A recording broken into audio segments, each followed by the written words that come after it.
Hey everybody, and welcome to my channel. My name is Deborah, and today I will be teaching you guys how to make ricotta spinach stuffed shells. Doesn't that just sound so good?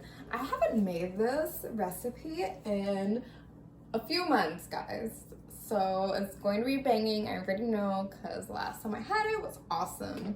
As you guys can see here, I have the jumbo shells. You guys, if you can find whole grain shells, that's more, ideal. But you gotta do what you gotta do when you can't find that in the supermarket. So these are the ones that I do have. So yeah, let's get this party started. Alrighty guys, so as you can see, I am cooking the pasta right now before I put it in the oven.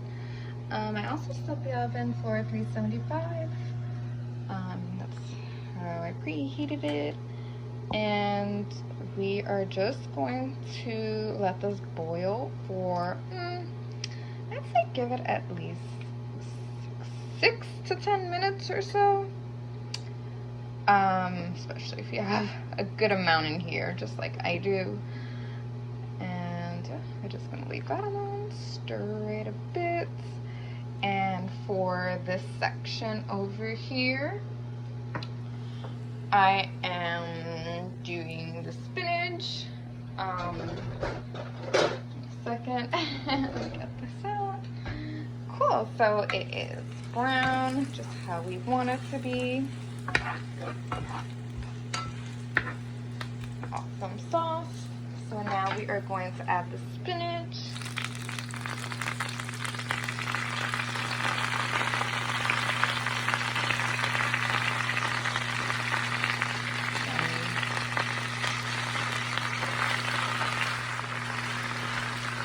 Until it withers, and then we just set it aside.